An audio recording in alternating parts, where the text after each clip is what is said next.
Okay, music fans, welcome back again to the Real Music Observer. I'm Dave, observing real music in real time for real people just like you right there. And this guy, Neal Schon, interviewed by Rolling Stone.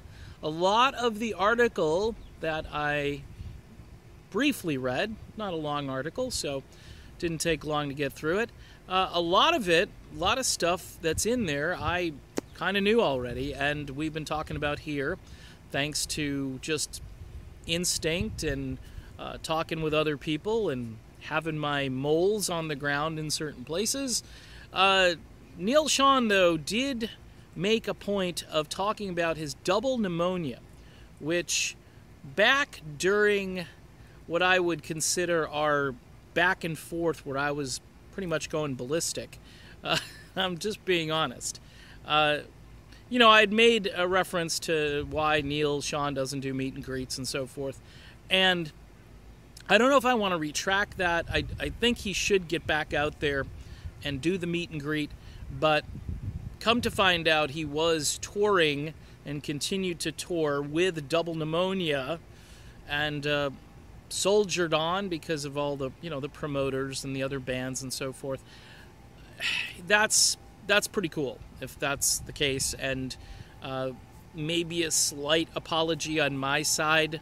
I have apologized a couple of times to Mr. Neal after our big blow up, but since then I didn't really know the details behind the scenes.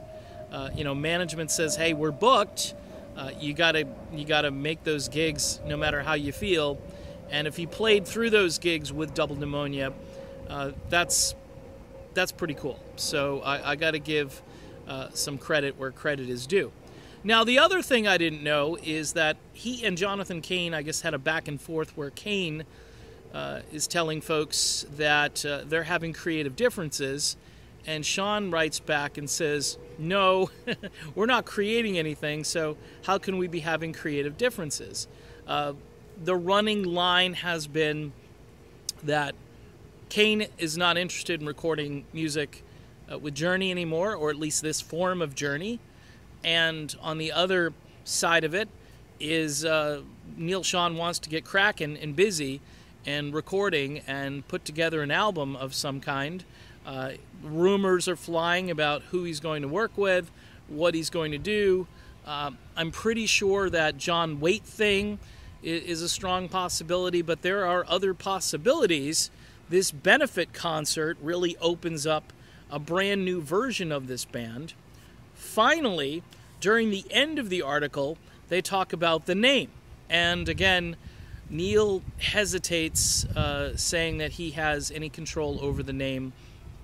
I guess all along I've said that I don't think Neal Schon has control of this band as far as the trademark and the name and so forth. I think that is John Cain's and Ross Valerie's. I could be wrong, and that's fine. If someone has other information, they can forward it to me, and I will take a look at it. But I don't think it's going to matter. I'm starting to say this now not because the Journey brand is necessarily falling apart, but people are so eager for this older version of the band that Neal can call it anything he wants at this stage, and I think his fans will show up to hear it. I had this name idea, which I threw out yesterday, Topaz, a song from their very first album. I've been told, of course, that other bands have used the name. Mick Ronson from David Bowie's band had a brief band with the name Topaz.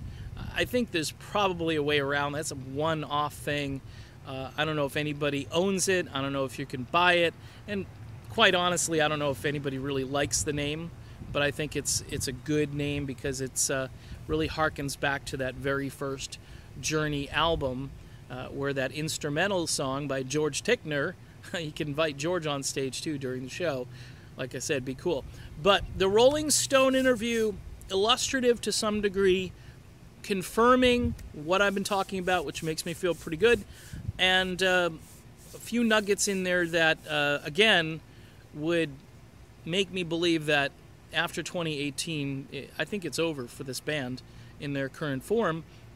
The question is, will Jonathan Cain, who I believe has the trademark and so forth, will he keep the band alive and say put Neal's son Miles in as guitar player? That is a big question. We will find out, though, won't we? I'm Dave, and this is the Real Music Observer. We'll be back observing more real music in real time for real people just like you and just like me. We'll talk to you then.